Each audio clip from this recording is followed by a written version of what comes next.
What's up, fam? Elijah Shidler here, and welcome back to another episode of EXTOL WE. And this week, Linda is my extra, and I am the very, very ordinary. So, in doing our chat last week with Shiloh, it's like, how do we start these things? Ask God, like, how do we jump into Linda's story? He said, just go for it and get started.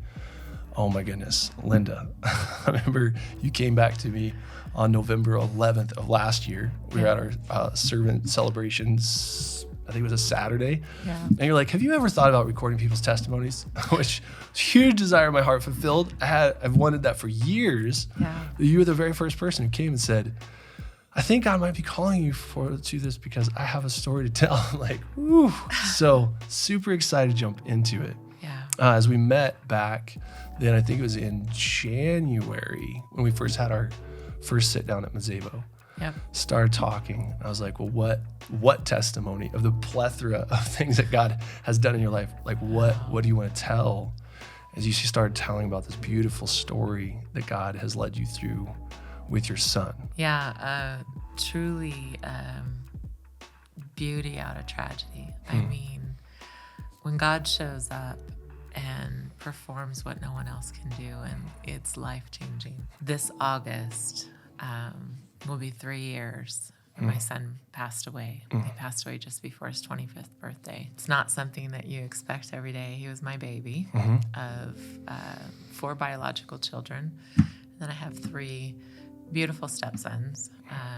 My husband and I didn't have any kids together, so we married kind of like the Brady Bunch. For anybody old enough to remember the Brady Bunch. I do. Yeah, the Brady Bunch. Yeah. Uh-huh. He brought his, I brought mine, Yeah. and we had 7 children altogether.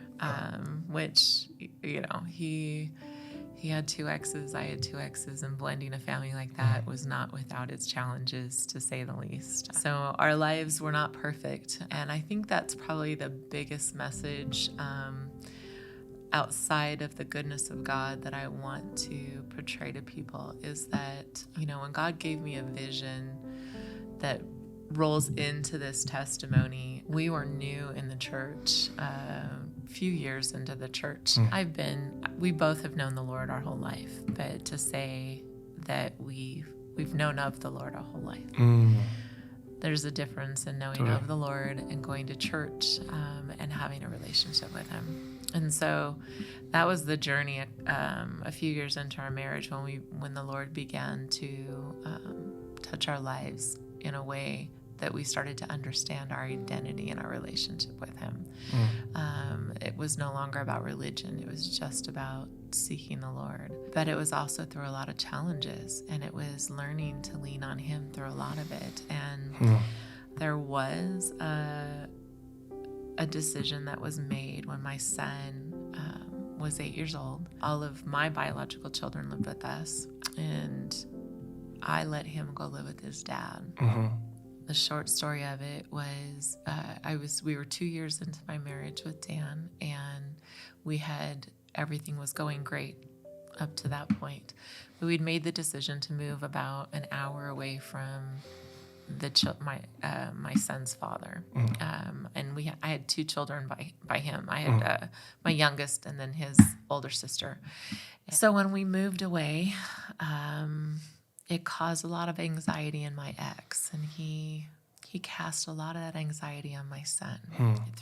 Every time he talked to him on the phone, frequently my son would get off the phone and would cry and was deeply concerned, and his heart was just broken over and over again. Yeah. You know, I prayerfully thought about it, and I said, Lord, you know, if I can't see my child hurt like this. We had 2 children together, and I figured if I let him go live with his dad, that'll comfort his heart, and we'll work out visitations to where all the kids can be together. But that's really what I felt was best at the time. Long story short, it didn't get better from there. And soon I was in a custody battle to get him back when I found out the lifestyle that my ex had been living wasn't the lifestyle that my son should be in. In a desperate attempt to, I suppose protect his right to have his son, he disappeared. with my son. Yeah. Which I remember in our conversation was incredibly stressful time. Like you were like state, like you filed in this state, and they're like, no, it has to be in this state and this state. And you're like, where is my son? Yeah. So I had to truly chase him to try to win back that custody. Yes. Yeah, there was a long fought just trying to get to the right courthouse. And then when I got to the right courthouse, he was gone. I remember driving to work one day, and I was praying in the Spirit, and I was, and the Lord took me instantly out of my vehicle, and you're like, not helpful. No. Like, quick, pull over, put on your emergency Yeah. lights. Right, exactly. I had never had anything like this happen to me before. So I was instantly in a different place. I was in a carriage. It was almost like I was thrown back, 4,000 years ago. Like I'm in a carriage, and there's no wheels on it. I'm being carried. And you described it like the warriors that have like the litter that they're carrying. Yeah. Yeah. I'm literally being carried across this like desert type scape, and I can see through the sheer curtains on either side of me that there are these soldiers. And as I'm looking in the distance, I can see a battle happening, and just a ruthless battle. And I remember feeling very safe where I was at, but curious as to what I was seeing. And as I pondered the situation, all of a sudden I saw it, this battleground just part, like people were all of a sudden parted like the Red Sea or something. Like they were battling over here and battling over here, and just over the horizon comes this mighty angel. I mean, he is at least 30 feet tall, and in his arms he's carrying something, and I can't tell what it is until as he gets closer, I know what he's carrying is my son. And then I instantly come out of this vision that the Lord gave me, right? Back in my car, and I'm driving, and I'm like, oh my goodness. And I'm trying to process, what did I just see? The Lord is bringing me. Is this the battle that I'm in? And I would later, that very day, my son was returned to me. Now, it was only for a short-lived amount of time. The courts were no longer concerned. They felt it in the best interest to not disrupt the current custody situation, and basically tell me that it'd be good if you just requested longer visitation times. That way that your lifestyle could be of a better influence to your son versus, the lifestyle that you don't see as a good fit for your son. The long story of it is I didn't get more time with my son, even though it was awarded to me. I did get time with him, but it was short-lived and limited, as his biological father felt it best to keep him in sports year-round. That if he came and saw you, he'd be letting his team down. Yeah. That pressure all of that. performance. Yeah. Moving forward, when my son passed away, all of these things come up, right? I had moved past all of this. I had not had contact with my ex-husband in probably 7-8 years when my son passed away. All of this I had let go. I had left it to God. It was a season that we had gone through, but it all came up when my son passed away, and it was something I didn't realize was still there, a lot of pain. Naturally, when you lose somebody, you think about your own hurt, what you've done and how you could have done better, how his life could have been. I mean, all of these things naturally come up. When I got the call on August, a couple of years ago, in the middle of the night, I got a phone call from my daughter. I knew it was about my son, but I didn't know exactly what was happening. And so a friend of hers who was with her took the phone and said, BJ's gone. My son Brent had overdosed with fentanyl. And I was trying to process this, and I'm like, what do you mean he's gone? And then she let me know the paramedics were working on him, but they'd been working on him for a long time, and they were certain that he wasn't gonna live. That was hope. That was a minute of hope. And in that minute, I was like, okay, let me call you back. So I called my daughter, my older daughter, and I said, you need to get there. you need to get there for your sister. You need to get there for your brother. This is what's happening. I'm still walking in faith that you're going to get there. Like, go, Crystal, pray over him, lay hands on him. Like, you have the faith to, to walk through this. And for Mom, I can't be there. I'm in Montana. This is happening in Washington State. She goes, and the next call that I get is from her. She's telling me that he's gone, that they stopped working on him. And I remember at that moment, thinking of the vision. This isn't what I thought the vision was. You see, because the Lord showed me when I got him back the day of the vision, I was in the thick of the battle. As we chatted about that getting that initial vision, and then God's leading you through the battle, and then your son, boom, he comes right back. You're like, boom, fulfillment. This is it. God's breaking through. He's carrying my son. And then you move forward, and you're like, that's not it. But you stewarded it forward, and you're like, God's going to break through, and then he gives his life to Christ, and you're like, this is it. And then he's still going through. You're like, not the fulfillment. And then this call comes where I remember you said you got the call, and there was just that washing of, in this life, like, unless God acts and brings it back from the dead, he's gone. Right. And I remember you said that you started pressing into that word, that the word of the Lord came to you. You started pressing in. I'm going to slow down time because it all happened so fast. So when my daughter tells me, Mama, he's gone, they can't bring him back. He's gone. I hit my knees, and I just remember in a split second hearing a noise that was so bizarre to me. And all of a sudden, as I'm sitting there, I'm thinking to myself, what is that noise? Like, what is that noise? And then I hear God's voice, and he says, he's home. He's home with me. Now, all of a sudden, I realize the amount of peace that has surrounded me, because I'm no longer in the presence of this deep, unbelievable situation. And I'm like, yeah, that's what I wanted to know. I wanted to know where he was.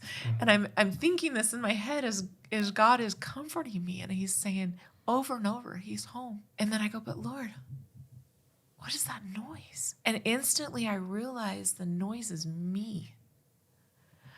I am in full-on wailing and utter despair physically in this world. And God swooped in and pulled me from that moment. And I was detached from it, completely protected in that carriage. And he's telling me he's home. He's home with me. And I instantly knew the vision that he'd given me when he was 8. I knew there wasn't going to be a resurrection. I knew he was home, and I knew in that moment all the love that my son never got to know that I had for him. He now knew. Do you know, it's like you go through that immediate question was, did I love him enough? Did he know how much I loved him? And in a minute, God answered all that. Like, just in my knowing, he just flooded me with the answers to everything. He flooded me with, he knows how much you love him. He knows how much I love him. And he knows unconditional love. In this moment, he knows complete and utter unconditional love of a father. In the days that would follow, it was 7 days before I actually got to see my son because of the type of situation around his death. It was considered a homicide. And there was investigation that needed to do. And sadly, there were so many similar homicides due to fentanyl in that area that they were so backed up they couldn't get to him. Without being able to have his body, we couldn't even go to the corner and begin preparing any arrangements at all. Up until this point, I hadn't seen my ex. My youngest daughter, she had asked if she could work with the coroner and work with the details, if she could just take on the responsibility. And it was important for her to be able to be doing something. I'm in my hotel room when she calls me and she says, we're going to be able to go today. We're going to meet at my house and then we'll all drive together.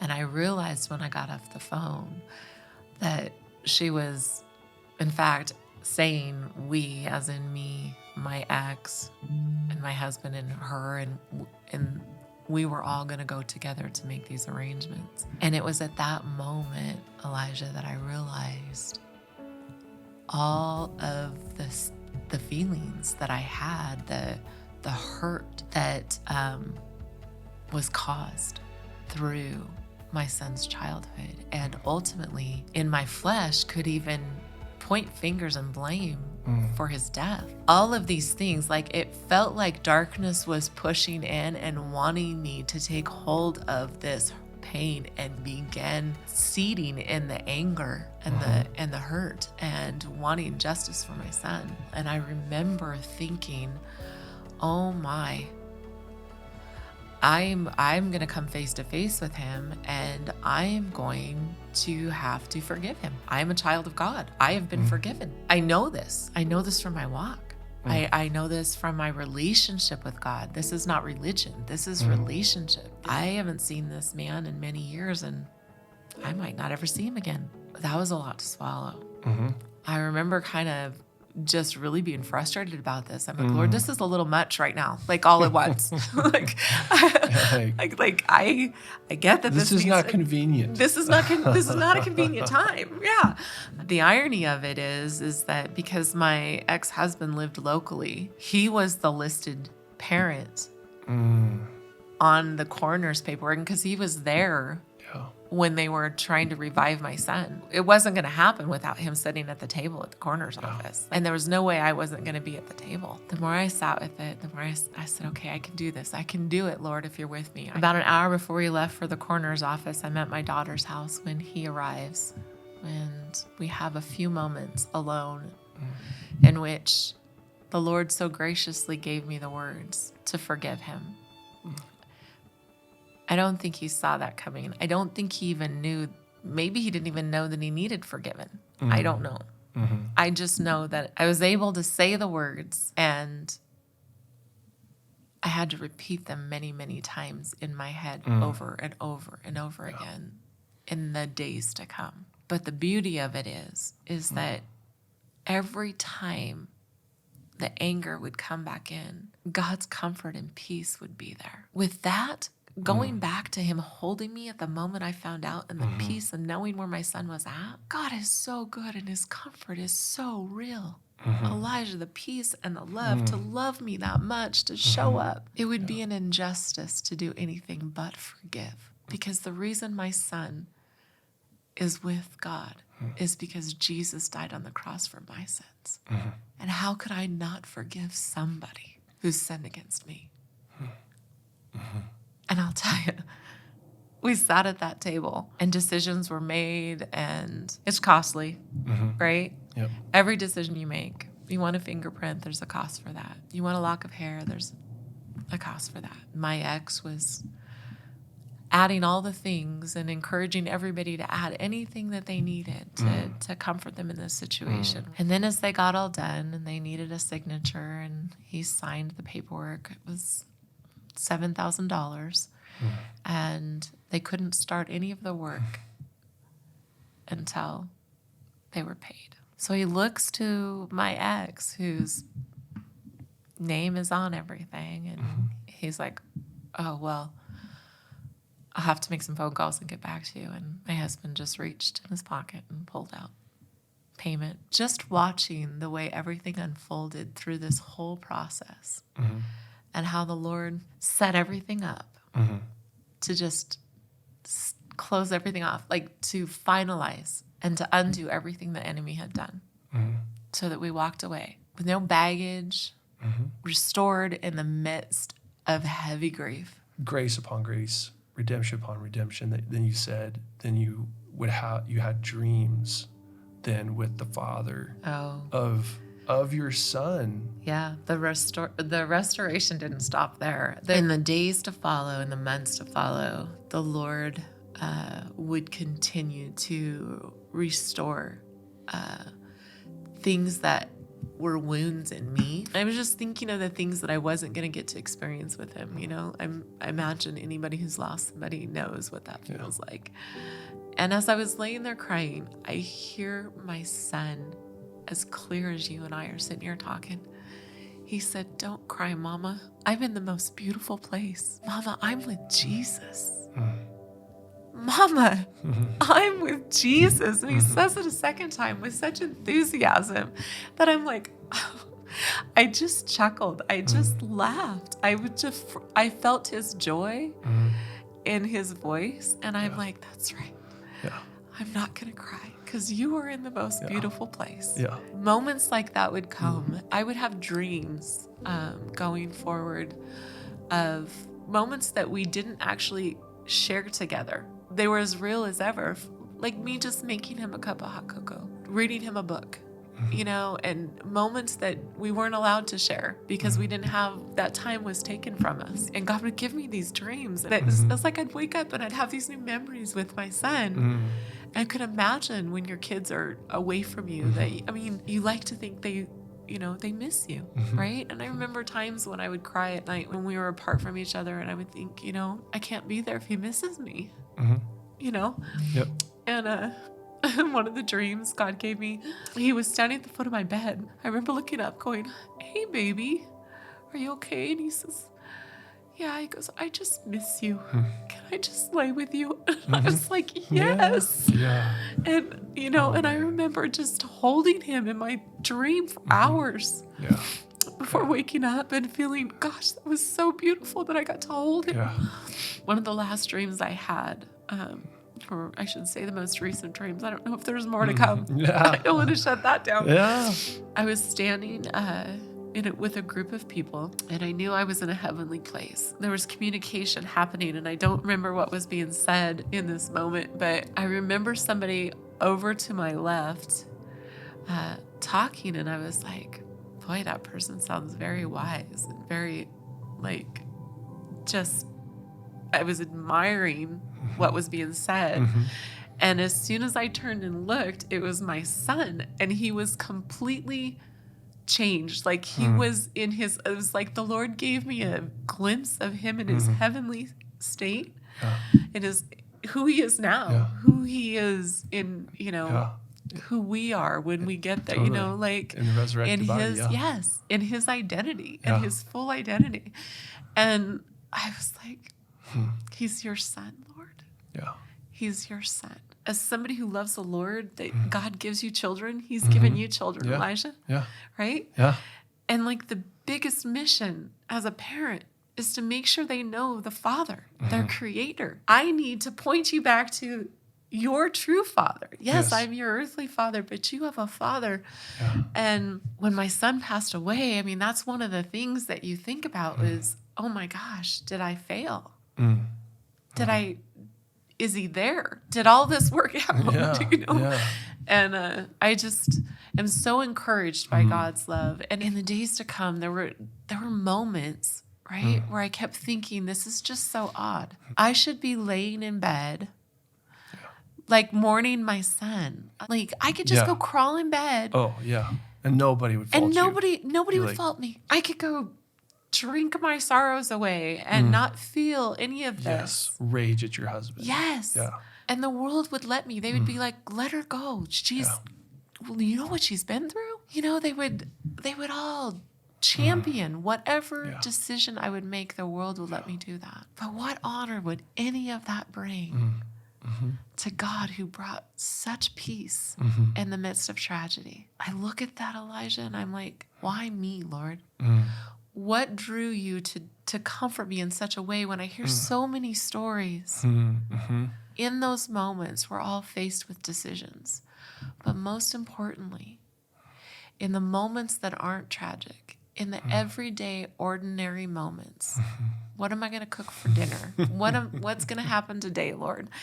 You're having those conversations with God, and you're building that relationship, and He is your friend. And he is your lover, and he is your comforter, and he is your guide, and he is everything every day. Because when tragedy comes, you're gonna want to know you hear his voice. Because I doubt that I'm alone in this. I bet there's many people who God desired so much to wrap his arms around them in the midst of tragedy, but they couldn't see him there. Yes. And I think the cherry on top, that I get to be a cherry on top. Nobody eats cherries. Maybe you do. I did when I was a kid. I'd steal my grandpa's maraschino cherries and schnog them because I was a greedy little kid. But mature adults, they'll just get a jar and just eat cherries. Cherries have a very specific role. And you've provided the main portion of the milkshake. We've got the whipped cream on top. And then I get to come along and just pop a cherry on top. That there's that invitation in the moments of crisis that step into that, yes. But what about the ordinary, everyday moments of your life, cooking dinner or just going throughout your day? It's kind of like extraordinary life, extraordinary life with everyone. And so I think the celebration coming into this video, making it with you, is that Shiloh, we talked about last week, she was my 12th subscriber. You're my 21st subscriber. Yes. And so we've got 1, 2, and 2, 1. Yes. And so you're the 21st subscriber, but here you are, but you're my third person to be on this channel sharing testimony. So there's 1, 2, 3 people, and 3, Here 2, we 1. go. And let's go. Let's go. But celebrating that today, we're recording this video on Sunday, March 17th, 2024. But that the very first vision, a dream in the night that God gave me to start Extraordinary Life with Elijah was on March 17th, 2017, which is 7 years ago today. Wow. That we were going to record this first on March 10th of this year, and we both zigged and zagged, and we had to reschedule. And I was like, That's oh man, incredible, we missed it. Elijah. No, we didn't miss We it. didn't miss God's it. like, no, let's delay this by a week. But that we're rolling into 7 years to the day There's that number again. that God said, start Extraordinary Life with Elijah. So Like beautiful. today, Today. 7 years to the day. And so I think the joy of getting to record this with you and setting up the whole studio, I was like, I have to have a witness. I sent you a picture. And God said, Elijah, you've got Linda's stage ready. And I was like, Lord, like 7 years ago, you woke me up in the night and said, start now, son. Like, start now. Every day in this ordinary marching forward of time, of just a faith's fullness before me and the consistent actions of faith over time. If you start today, son, you'll have Linda's stage ready for her to speak her heart for the world about what I've done in her. And so the vision is serving to please my Father's heart, to exercise my gifts, to impart grace to others so that they can know the Father more. And that's this process of the family is the most powerful algorithm in a we disciple us context. Right. And so rolling into this day, Sunday, March 17th, 2024, the 2 videos, the one that went live this morning, 10:50 a.m. MST, was renewing your mind and just talking about how our minds are lazy and that God says you're starting in a place, like figure out where you are, where you want to be, point A and point B. And God says, come to me. Come be with me where I am. And all hell says you will not do that. Think of the pain. Think about all the pain. Think about all the violation. Think about the anger. Think about the justice. Think about all the obstacles that are between you and where Jesus is calling you to be. You cannot do that. And if you try, all hell will be broken loose on you. And that seeing how God gave you this word and said, this is the word over your son's life. Yeah. And you got all mama bear passionate and said, I will steward this word. I will steward. I will come to you, Jesus. Yeah. My heart is to be with you more than any other. And just seeing how you plowed a straight highway to the Lord through all kinds of garbage. Yeah. And that God broke you through, and that then the video that posted 3.5 years ago in the past was battling the swirl I made it on a tire swing. And I said, when God gives you this word, if you focus your mind and heart on that word that he gave you, your whole life can be swirling out of control. Yeah. But you're not going to lose your focus. You're not going to get dizzy. It's going to preserve you in the storm if you fix your eyes on Jesus. Yeah. Those were the 2 videos for this day, 3.5 years ago, established in the past. And I didn't know you then, but just seeing how God woke me up in the night and he said, you're going to do this thing. Can you do this with me? Can you exercise faith in its fullness, consistent actions of faith over time to do what I've asked you to do? And so seeing how walking into today, Sunday, March 17th, 7 years from when I started to the day that God said, your stage is ready. Like you have prepared Linda's stage. You're a stagehand, Elijah. But just the joy of my heart to say, thank you, Father, the honor that I get to experience as saying, man, this is a very complicated stage. It took me 7 years to set up. Yeah. But then to rest in the fact that your pleasure before the Father's heart, that you've been serving to please the Father's heart through the exercise of your gifts. Why press into honoring him instead of laying in your bed? Why continuing to love instead of being hateful and vengeful against the people that have hurt you and your family? Why persist in this prophetic word and choose the joy and the peace that God gave you? Why? Yeah. To please the Father's heart. That's first and foremost.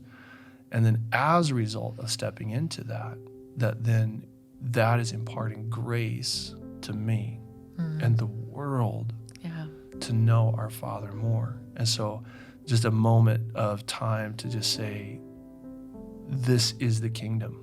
This is kingdom as we honor one another above ourselves, and that we see that our faith isn't just for us, that all the world was saved because one man, Noah, found faith in the eyes of the Lord, that all of those who were faithful throughout Hebrews chapter 11, they didn't receive what was promised to them, but that only through together with us would they be made perfect, that their faith journey is imparting an inheritance to us as a result of their faith's fullness. And so I think it's so encouraging to see how the plans of God are still working in the earth, that we are a part of that momentum. Absolutely. And that then my great pleasure in EXTOL WE is to take the grace and the favor that God has built into my life over 7 years of maturity. He gave me a platform, he gave me a stage, and that out of that, then what we do as brothers and sisters in the kingdom is to take the fullness of our blessing, to take the fullness of our honor and our favor, and to say, here's a stage for you to stand on. This is YouTube. It's not me tube, it's YouTube. And so I think it's just so beautiful to see that as each one of us stand up in the fullness of the good works that God has called us to do, strengthen your arms and your feeble knees. Make straight pathways so that those who follow after you may be healed and not disabled. And so just saying what a pleasure it is to be able to have made a straight highway for you in the desert, to be like, at the appointed time, to be like, run, Linda, run. Tell the story that Jesus has given you to tell. Run that race. And it's such an honor getting to serve you in the Lord. I am so thankful that you've provided the platform for us to do this, for me to do this. I made a commitment in it all, Lord. Thank you so much for your peace, but I'm coming after the enemy. I'm